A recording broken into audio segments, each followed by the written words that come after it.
You got a tall task this week.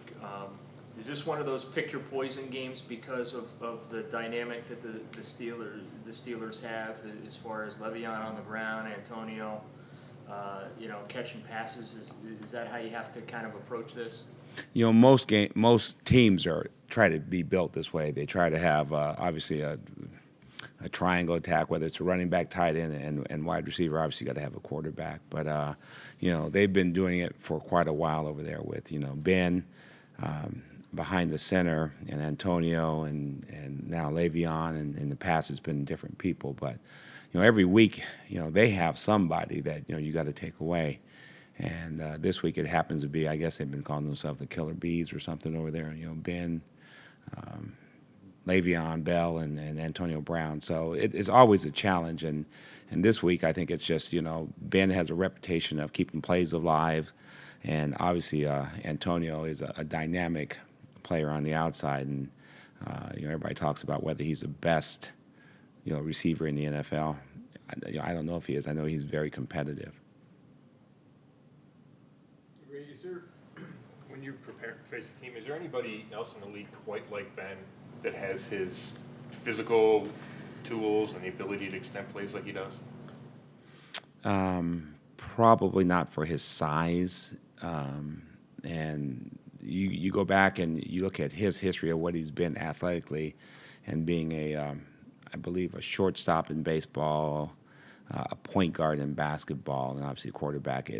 I think people were shocked by his athleticism. So he probably, for his size, no, I don't think there's been a guy. You can go back to Michael Vick that ran around, but he was a smaller guy. And usually the bigger quarterbacks are usually just, they sit in the pocket and throw the ball, a la Joe Flacco, somebody like that. But yeah, the rare combination of athleticism and size and the ability to keep a play going, and over the years having defensive linemen being shook off of him, it's a rare combination.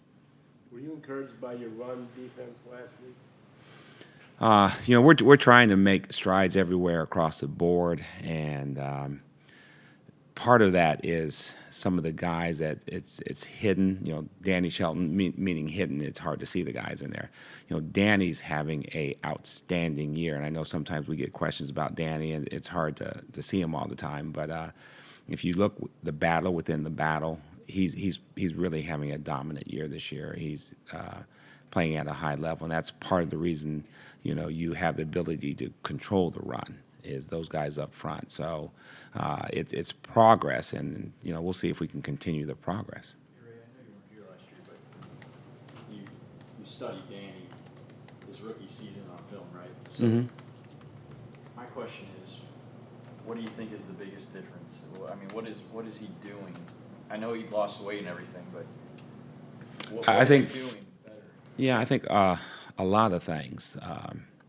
As you said, off the field and on the field.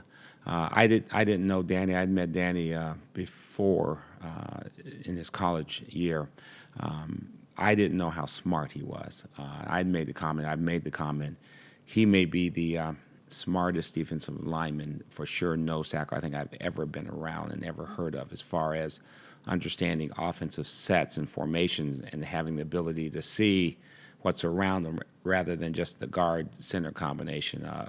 Extremely brilliant as far as football is concerned. And then I think just the passion that he has inside, I don't think those are things that you can measure. He's got a tremendous will to be good, and he's taken steps that way. And the challenge for him is to keep doing it. And I think the league has noticed. And I just hope he gets the recognition that he deserves and continue to play the way he's playing. Rick, Hugh has said a couple times how it's hard for rookies to play perfect for as many snaps as they're asked to play. And eventually they make a mistake just because of pressure of playing perfect on every snap gets to them. Have you noticed that from some of your defensive guys? And I'm thinking particularly in the second half where the performance hasn't been the same as in the first half. It's really, obviously we know, the elephant in the room, what's going on in the second half. I don't know. I know coming out of the locker room at halftime, I know they're ready. I really do. And we've studied obviously all of our games, and I think the comment was made that the other team obviously is doing something different. I don't see it. I mean, obviously you can see a different play here or there, but very seldom do you go, wow, they're really changing what they did to adjust. What is it? I wish it's one of those things, we've studied it, we've looked at it. You can say on this play it's this, on that play it's that. You look at your calls. Are you calling more of something, less of something different? I wish I could say it's X or it's Y, but right now it's not something you can put your finger on and say it's definitely that or them or me or us or something. It's just a combination of probably not making enough plays in the second half to turn the tide somewhere. Do you agree with Hugh that maybe it doesn't have to be a second half thing, but just asking rookies to be at the top of their game for 65 snaps or whatever that number is? It's tough, and sometimes they break down and can't do it because it's a new experience for them. I'm looking at everything. Is that a plausible reason? Well, sure. There's got to be a reason somewhere, and just we haven't been able to.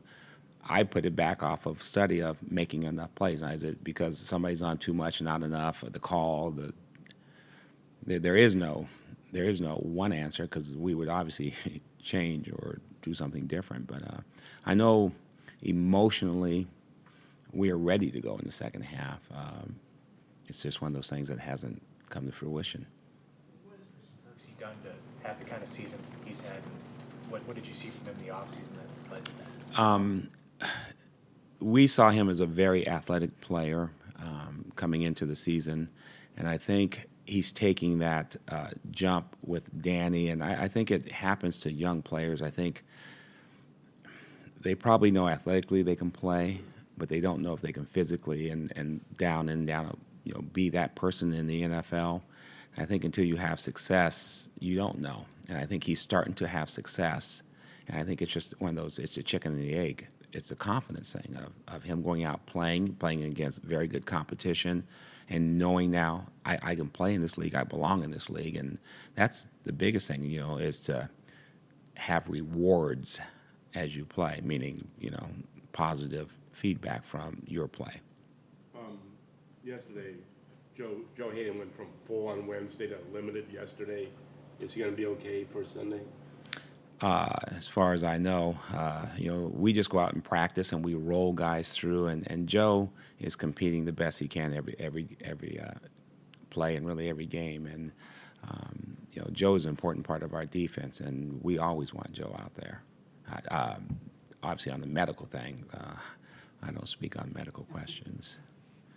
Hey Ray, you've been on both sides of this Browns-Steelers thing, and obviously you guys struggling this year, and the Steelers kind of been getting the best of the Browns over the years.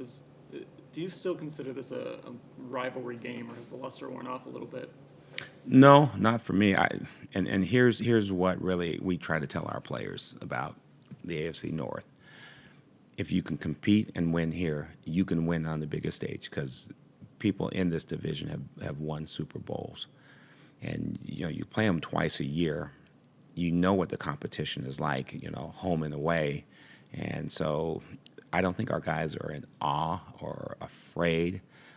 We want to get where they're at. And so the competition is great for us. I mean, I love being in this division because really it's year in and year out probably one of the better divisions in the league as you go through and watch the teams play. So it gives us a standard to kind of measure ourselves and where we want to be. Is Jamie Collins' impact through 2 games, is he maybe even better than you thought he could be, and will he even get better the more he gets used to your defense? Yeah, I hope so. He's, I think I said last week, you don't know a player until you get him in the room how intelligent they are.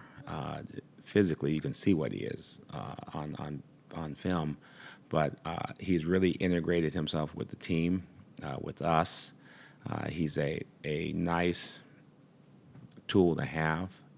He's played all over the place for us. He's played outside, inside, and we will continue to exploit, if you will, his tools, his athleticism. And it's really, as you look around the league, it's really nice to see a gifted athlete that is smart and wants to win and has embraced being here. I mean, it's really, really refreshing to have him in the locker room, in the classroom, and just, guys know who he is. And when you get players with Super Bowl rings, it carries a lot of weight. Is Emmanuel Agba kind of in the right spot now? I know he's moved back and forth so much, but is defensive end where you like him best? I think he's very happy. It gives him a chance to grow and understand NFL football. We always talk about the young guys and Chris and Danny and finding, I can play in this league. And obviously where he's playing at now, there's a ton of double teams. And it's a big man. It's a strength game. It's a power game, and you got to learn how to play that in the NFL. So I think he's becoming more comfortable.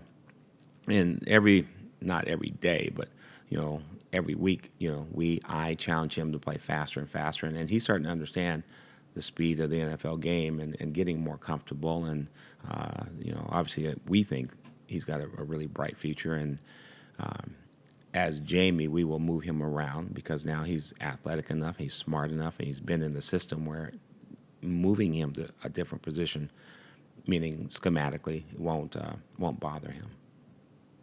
You talked about Antonio Brown a little bit being in the conversation for Mm-hmm. the best. I guess the thing I always think about with him is his size isn't the prototype. Mm-hmm.